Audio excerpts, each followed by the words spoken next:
Na ndiyo maana aya huwezi ukaitumia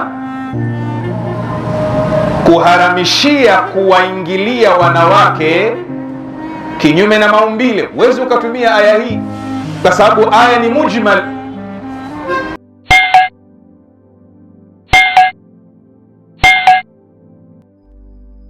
Bwana,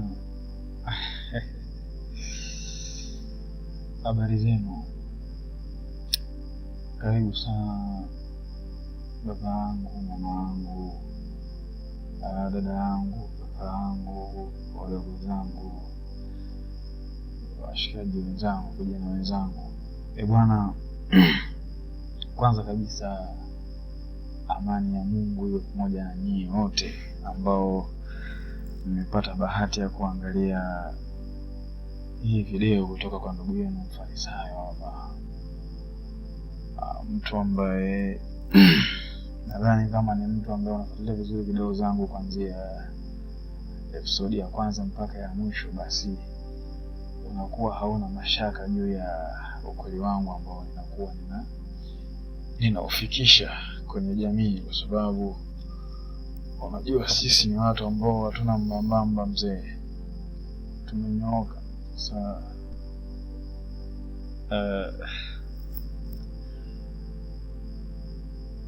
klipu zilizopita 2-3 hapa ninamzungumzia mwehu mmoja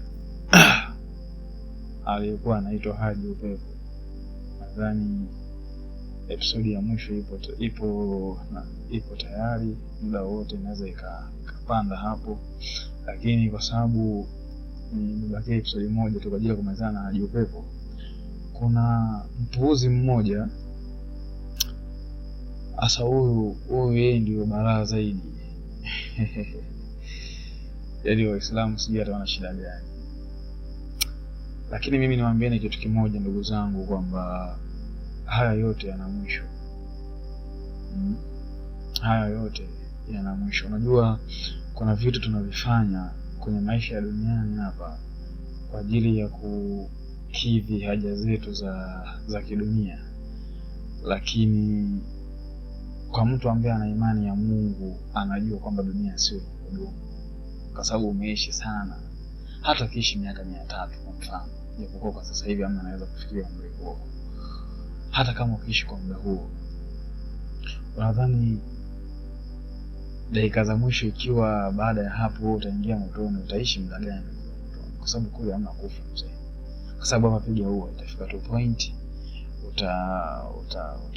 utakufa.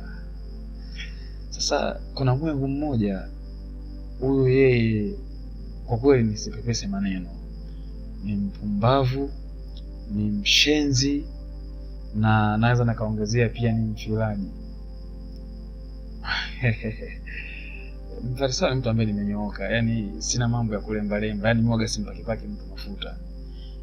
Kama ni mtu ambaye unajitambua na kupa maua yako, kama ni mtu ambaye ni mpumbavu, ni mshenzi, ni mwehu, siwezi nikakulemba-lemba kwa kweli. Unajua kipindi cha nyuma nikiwa nasoma zile primary o level, A level,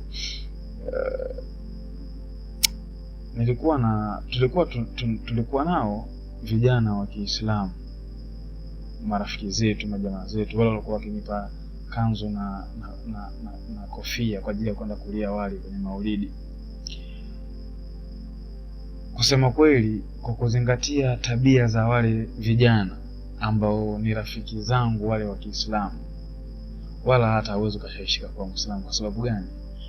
Kuna wakati inafikia wanafanya vitu vya balaa, vya kishenzi, vya kiovu ambavyo kwa akili tu ya kawaida yani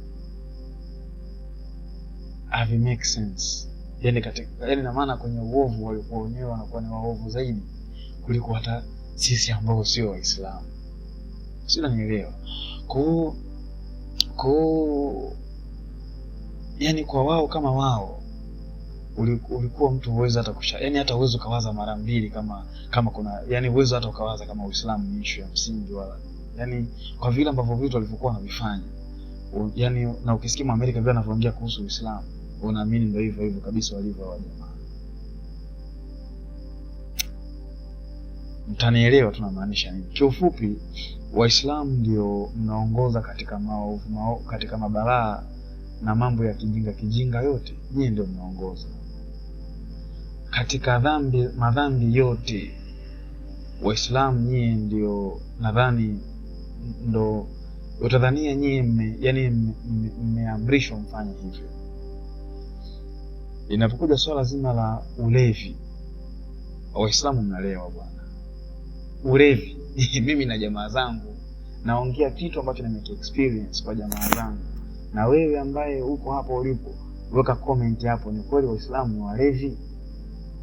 Ni kweli Waislamu ni wazinzi kwenye uzinifu? Mambo ya kutoka na mabinti za watu na mpaka wake za watu na mama za watu, nyie Waislamu mnaongoza, mko vizuri. Unajua sisi wa Kristo tuna maadili fulani hivi, yani sisi, unajua sisi tuna yale maadili ya Kiafrika zaidi, achilia na mambo ya kuzingatia mafundisho ya dini na nini. Tuna maadili yetu tu ya Kiafrika. Nyie Waislamu mnaodai kwamba mna dini, si ndio?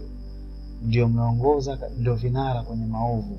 Waislamu nyie, mimi nawaambia ukweli, Waislamu nyie mnaongoza kwa uzinifu. Waislamu nyie mnaongoza kwa unywaji wa pombe. Waislamu nyie mnaongoza katika mambo ya ufilaji, kuingilia watu kinyume na maumbile, aidha ni wanaume wenzenu au wanawake, mabinti za watu au mama za watu au dada za watu. Ni nyie mnaongoza. Lakini vile vile hata kwenye madhambi makubwa kama ya uuaji na nini, Waislamu mimi alikuwepo hakimu mmoja alikuwa anaitwa Saidi Kasonzo. Sijui sasa hivi yuko wapi, lakini mimi tangia nimewahi kupata taarifa zake kutoka kwa mkubwa wangu mmoja. Amesimamia kesi nyingi sana za mauaji hapa Tanzania, akiwa yeye ni hakimu, Jaji Saidi Kasonzo. Watuhumiwa asilimia zaidi ya 75 walikuwa ni Waislamu. Sasa kuna muda kama ulize, ina maana hawa jamaa dini yao ndo ina support vitu hivi wao wafanye. Kwa mtu ambaye sasa, kwa mfano mimi nilivyokuwa kipindi kile, ningelibakia vile vile nilivyokuwa, nisingelikuwa ni mtu ambaye nisingekuja kuamua kuanza kuchimba ya mambo na kuyafuatilia mambo ya dini. Nisingekuja kugundua kumbe ni ushenzi tu wa nafsi zenu. Nyie kwa kweli watu tutaingia motoni, lakini nyie Waislamu mtakuwa mna moto mkali sana. Waislamu ambao mnafanya upumbavu wote ambao nimeutaja kwa haraka, unywaji wa pombe, uzinifu, ufilaji, mnakula mpaka nguruwe nyie. Mnakula mpaka nguruwe. Mimi na jamaa yangu mmoja, sema tu sasa hivi kwa huko najua kwa kwenu nyie muda umeenda, lakini kuna jamaa yangu ningempigia simu hapa, ningemgusia kuhusu nguruwe, ungemsikia. Ni Muislamu kabisa, anakunywa pombe, anakula nguruwe, anazini na anafila vile vile. Mtu mmoja dhambi zote hizi. Sasa huyu nadhani kwa hata kuua sijui, lakini inawezekana pia ni muuaji. Sasa kweli jamani, nyie watu mna tatizo gani? Sasa kwenye kufuatilia nikagundua kumbe ni nyie tu na nafsi zenu tu zimeoza. Nyie mmeamua tu kuishi mnavyojisikia. Ndio maana sasa leo kuna vitu hapa nitavizungumza, naomba mnivumilie kidogo. Kuna huyu mshenzi mmoja ambaye nimemtaja mwanzoni kabisa kipindi naanza kuzungumza, anajiita Jalala bana. Nimemtaja hapo kwa ufupi kabisa kwamba kwanza ni mwehu, kitu cha pili ni mshenzi, alafu ni mpumbavu, alafu funga kazi kabisa huyu jamaa ni mfilaji, anaingilia watu kinyume na maumbile.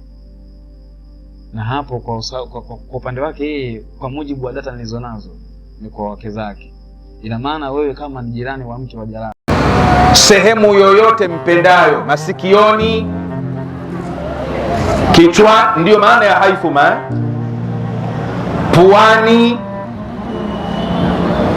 Kwa sasa anayekuja akawatuhumu mashia aituhumu Qur'an,